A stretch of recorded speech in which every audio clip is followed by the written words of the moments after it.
मुल्क में कल्चर की प्रमोशन ना हो वो कौमें मर जाती हैं, जिंदा नहीं रहती। दुनिया की तारीख उठा के देखे, जिंदा कौमें हमेशा अपने कल्चर को, अपनी रिवायत को, अपनी सकाफत को, अपने फनकारों को, अपने लिखने वालों को हमेशा टॉप प्रायोरिटी देती है, उनको आगे लाती है, उनका ख्याल करती है, उनको प्रमोट करती है। बदकिस्मती से इस मुल्क के अंदर ये काम नहीं हुआ है और बिल्कुल ठीक बात है, ये एक हुकूमत की बात नहीं है, ये ओवरऑल यही रवैया हमारा है कि हम उन लोगों को याद करते हैं, अब कहते हैं कौमी हीरो। तो उस कौमी हीरो को जिंदगी में हमने क्या दिया? मैं छोटी सी मिसाल देता हूं, जिस शख्स ने 25-30 किताबें लिखी वो शख्स इस वक्त हॉस्पिटल में, आफाक सिद्दीकी साहब जी। हुकूमत सिंध को बार बार आर्ट्स काउंसिल ने कहा कि रवैया यह है कि फोन तक नहीं उठाया जाता। आर्ट्स काउंसिल ने अपने, हम कोई अर्निंग बॉडी तो नहीं है, लेकिन अल्हम्दुलिल्लाह जितना कर सकते थे आफाक साहब के लिए हमने किया। आज ही हमने किया है, लेकिन बताने की बात नहीं है।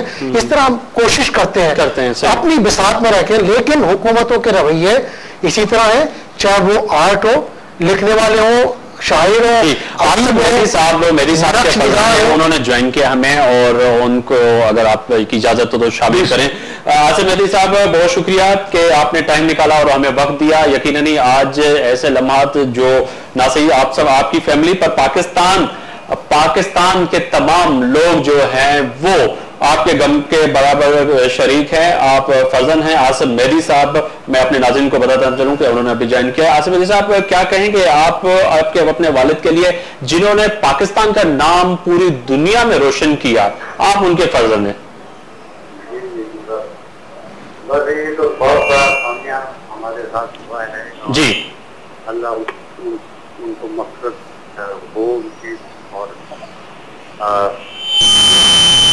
कर रहे हैं उनके लिए, तो मैं उनका भी बहुत शुक्रिया अदा करूँगा कि जिन लोगों ने उनके लिए दुआ की है और उनकी मकसद के लिए दुआ की है जी। और मैं आपके चैनल का भी बहुत शुक्रगुजार हूँ कि आपने मुझे मौका दिया तमाम लोगों से। जी आसिफ मेहदी साहब, ये फरमाइएगा कि यकीनन ही आप और हम तमाम लोग मेहदी हसन साहब की जिंदगी पे फख्र करते हैं और पाकिस्तान का, चाहे वो खैबर पख्तूनख्वा हो, सिंध हो, बलूचिस्तान हो, पाकिस्तान के तमाम शहर में जो लोग इस वक्त आपको देख रहे हैं वो यकीनन ही इस बात को महसूस भी कर रहे होंगे, आपके गम को भी महसूस कर रहे होंगे। पर यह फरमाइएगा कि उनकी जिंदगी बहैसियत वालिद आपके साथ कैसे गुजरी और आपने कैसे वक्त गुजारा? बस उनके बारे में क्या मैं बोलूं, उनके लिए अल्फाज कम पड़ जाते हैं। बहरहाल वाले साहब जैसा इंसान मेरा ख्याल है कि नहीं है, और जिसने मोहब्बत से, प्यार से हम लोगों को पाला उन्होंने जी, और हमारी जो ग्रोथ बनाई उन्होंने, तो उसका तो हम जिंदगी भर उसका बदला नहीं निकाल सकते। और बस दुआ ये है कि जो जिम्मेदारी अब हमारे कंधों पे आ गई है, अल्लाह ताला हमें हिम्मत दे कि हम पूरा करें। जी आसिफ मेहदी साहब, आपको हम थोड़ा सही नहीं सुन पा रहे थे कि अगर आप काइंडली थोड़ा आवाज ऊंचा से बोलेंगे तो, क्योंकि हम स्टूडियो में और हमारे नाज़रीन आपको सही नहीं सुन पा रहे थे। पर ये एक सवाल मैं आपसे ये भी करूंगा, एसपी जॉन साहब भी हमारे साथ मौजूद हैं, अगर आप भी बात करना चाहें। जी आसिफ बेटे, बड़ा अफसोस हुआ यार, बस तुम तो जानते हो क्या बस कितना मेरा प्यार था और कितना हमारे एक दोस्ती थी हमारी। अल्लाह ताला आप लोगों को सब्र दे यार, बस अब यही कह सकता हूँ बेटा, और बस उनके हक में मैं दुआ करूँगा और आपको भी अल्लाह ताला सब्र और सुकून अता करे बेटा। हालांकि बहुत बड़ा ये बहुत बड़ा नुकसान है, सिर्फ आप ही का और मेरा नहीं, पूरे दुनिया का बहुत बड़ा नुकसान है ये। मैंने शुरू में कहा था कि आज गजल यतीम हो गई है, और वाकई मेरा मकसद है कि गजल यतीम हो गई है। उसके सर से बाप उठ गया, उसका खामिंद उठ गया, उसका दोस्त उठ गया सर से। अल्लाह ताला आपको जिंदगी दे कि आप अपने अब्बा की, बाबा की सारी जिंदगी के लिए जो भी है उन्होंने किया था, उसके नाम को आप जिंदा रख सको। मेरी दुआएं आपके साथ है बेटा, जीता रहो। जी आसिफ मेहदी साहब, चलते चलते एक और भी बात आ रही थी जो मुख्तलिफ आज चैनलों पे उस खबर ने गर्दिश किया कि क्या डिमांड थी कि जो है पाकिस्तान के और दुनिया भर के शहंशाह गजल मेहदी हसन साहब को मज़ार कायद के आयते में इजाजत दी जाए कि वहां रखा जाए। में ही वो पार्क है जी, पार्क, तो वहाँ पे इसकी तस्वीर वहीं होगी और वो गवर्नर साहब ने फोन करके बताया जी, तो नमाज जनाजा जो है वो यहीं अंदरूनी के रोड पे है और उसके बाद वहाँ पे पार्क जो मेडिसिन पार्क है उसमें तस्वीर होगी। जी जी, बहुत शुक्रिया जो है आसिफ मेहदी साहब, आपने हमें टाइम दिया। अमीन यूसुफ साहब, आर्ट काउंसिल पाकिस्तान इस हवाले से क्या कर रही है कि मेहदी हसन साहब जैसे बहुत से लेजेंड फनकार अभी भी कराची में और कराची के साथ साथ पाकिस्तान में मौजूद हैं, उनके लिए वक्तन वक्तन आप काम तो करते रहते हैं, पर वो फनकार जो इस वक्त अलील है, जैसे आपने खुद कहा कि अभी आपने कुछ किया भी है। देखिए, इसमें आर्ट्स काउंसिल का मैं आपको एक बात बता दूं कि आर्ट्स काउंसिल अपनी हैसियत में, अपनी बिसात में, आर्ट्स काउंसिल का अपना कोई बहुत बड़ा फंड तो नहीं है और ना आर्ट्स काउंसिल कोई अर्निंग इदारा है कि जिसको कहीं से, एक लिमिटेड हमारे रिसोर्सेज हैं, उसमें रहते हुए हम जो कुछ कर सकते हैं वो हम कर रहे हैं। हमारी कोशिश है कि एक लेजेंड ट्रस्ट या फंड जो एंडोमेंट फंड टाइप का हम उसको क्रिएट करें और इंशाल्लाह ताला उसमें हम लगे हुए हैं और हमें उम्मीद है कि हम वो काम करने में कामयाब हो जाएंगे। मेहदी हसन साहब को फौरी तौर पर करने के लिए जो हमारी म्यूजिक एकेडमी है, अभी जो हाल ही में उसने वर्क शुरू किया है, उस म्यूजिक एकेडमी को हमने मेहदी हसन साहब के नाम से मंसूब किया है और हम फनकारों के लिए, अदीबों के लिए, शायरों के लिए जो 6500 मेंबर, जिनमें अदीब, शायर, फनकार, मौसीकार, पेंटर, नक्श निगार, स्कल्पचर, जितने भी इस शोबे से फ़नून और लतीफ़ा के ताल्लुक़ रखते हैं, सहाफ़ी हैं में और भी सिविल सोसाइटी के कुछ तबक़ात हैं जो जिस हद तक हम कर सकते हैं।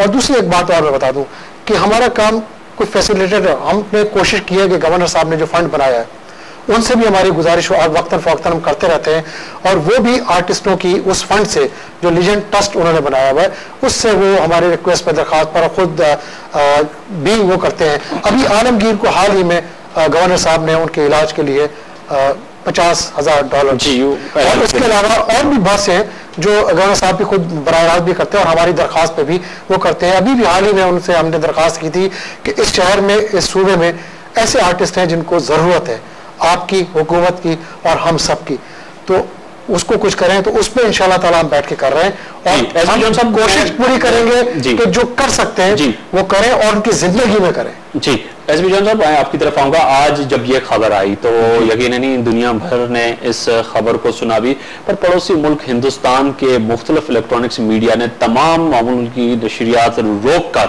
और मेहदी हसन साहब की खबर को तरजीह दी और वहाँ के लोगों ने भी बहुत इस खबर में यकीनन ही जब ये सुनी तो वो भी अफसोस में बराबर शरीक थे। उन जो पाकिस्तान के जो उनके घर वाले हैं या उनकी फैमिली है, पर बहुत से हमें भी ईमेल और खास तौर पे जो मुख्तलिफ दोस्त हैं हमारे चैनल्स पे, उन्होंने भी बताया कि ना सिर्फ पाकिस्तान पर गायकी के हिसाब से आज हिंदुस्तान और पाकिस्तान यतीम हो गया। आज एक जर्नलिस्ट ने हिंदुस्तान से, जब मेरी बात हो रही थी उससे, तो उसने ये कहा, तो हिंदुस्तान में भी उसके बहुत चाहने वाले। मैं एक मरतबा मैं बॉम्बे था और उषा खन्ना हमारी दोस्त है, म्यूजिक डायरेक्टर, तो उनकी रिकॉर्डिंग था। मुझे कल जॉन साहब आप आइएगा, आशा जी और सुरेश वाडकर की रिकॉर्डिंग बन गई थी क्या, वहाँ पर बैठा था। मैंने कहा आशा जी मेहदी साहब आए थे, कैसे लगे? कहने क्या बात है, गजल पर मेहदी हसन साहब गाते हैं जी, उनके अल्फाज बाखुदा यकीन कीजिए कि नहीं, गजल जो है वो मेहदी हसन साहब ही गाते हैं। और बस मैंने कहा कि ये बहुत बड़ी बात है कि आशा जी जैसे आर्टिस्ट, खैर इतनी बड़ी तो वो नहीं है जितने बड़े मेहदी हसन थे, लेकिन उनका भी नाम तो है, तो उनका भी इतना कह देना। और फिर एक पड़ोसी मुल्क जो गैर मुल्क है, जो हमारा पाकिस्तान को ताल्लुक नहीं, फिर एक बदकिस्मती हमारी यह है कि कल्चर डिपार्टमेंट में जो भी आता है, सेक्रेटरी या जो भी होता है, वो ऐसा नावाकिफ होता है मौसीकी से या फन से कि वो फनकार की कदर क्या करेगा भाई। जी जी, हम लोग दरअसल हो गए हैं कब्र पूजने वाले, हम कब्रें पूजते हैं और उससे खुश हैं हम। जब मर जाता है तो हम फिर उसकी कदर करते हैं, कब्रें बना देते हैं, बड़ा कुछ लिखा भी जाता है, मीडिया, इलेक्ट्रॉनिक मीडिया पे कहा जाता है, वही प्रोग्राम किए जाते हैं और बना देते हैं। तो हम लोग हैं कब्र पूजने वाले जी। और ये हमारी बदकिस्मती कि जब कल्चर डिपार्टमेंट में जो भी आता है वो ना वाकफ आता है, उससे ना किसी फन से कोई उसको रगबत या वाकफियत नहीं होती कि जो फनकार की कदर कर सके उसके वैल्यूएशन कर सके कि वो व्हाट इज हिज वर्थ। जी मगर मैं आपको बता, देखें सियासत अपनी जगह, हर चीज अपनी जगह, लेकिन फनकार वो होते हैं जो पूरी दुनिया में आपके मुल्क की सही तर्जुमानी करते हैं, बिल्कुल, और सही अंदाज में आपके मुल्क को पेश करते हैं जी। चाहे वो गुलकार हो, मौसीकार हो, पेंटर हो, नक्श निगार हो। ये वो लोग हैं जिनकी हमें कदर करनी चाहिए उनकी जिंदगी में, ताकि आपका जो जिसकी आप चेहरे की बात करते हैं, रोशन चेहरा, पॉजिटिव चेहरा, और उसकी तर्जुमानी बहुत शुक्रिया अमीन यूसुफ साहब, joint secretary art council of Pakistan Karachi, आपका आने का बहुत शुक्रिया। एसबी जोन साहब, अल्लाह आपको जिंदगी दे और सेहत दे, हमारी दुआएं और यकीनन पाकिस्तान सारे की आपके साथ हैं, और आपने मेहदी हसन साहब के साथ यकीनन वक्त गुजारा। आपका बहुत शुक्रिया कि आप भी नए स्टूडियो में तशरीफ लाए। नाज़रीन, हमने छोटी सी कोशिश की कि हम मेहदी हसन साहब की जिंदगी पे रोशनी डाल सके, पर मैंने वही कहा कि मुझ समय तमाम वो एंकर जो इलेक्ट्रॉनिक्स मीडिया में बैठे हुए हैं, तमाम ऐसे लेजेंड जो हमारे पाकिस्तान में मौजूद हैं, जब वो चल बसते हैं तो हम बैठ जाते हैं और प्रोग्राम करते हैं और उनके दोस्तों को ढूंढने की कोशिश करते हैं कि काश वो हमारे प्रोग्राम में आ जाए और आज हम उनकी जिंदगी पे भी प्रोग्राम करें। पर उनकी जिंदगी में ऐसे लोग आज भी हमारे मुल्क में मौजूद हैं जिनको आज वक्तन वक्तन सियासतदानों के साथ साथ पर उनके इश्यूज पे भी हम लोग बैठ के उनके साथ उनकी फैमिली के साथ बैठ के बात करें कि उनके साथ मसाइल क्या, उनकी जिंदगी कैसे गुजर रही है। यकीनन उस जुर्म में बराबर का मैं भी शरीक हूं जिसमें दीगर सहाफी और दीगर एंकर शरीक है। मुझे इजाजत दीजिए, अल्लाह हाफ़िज़।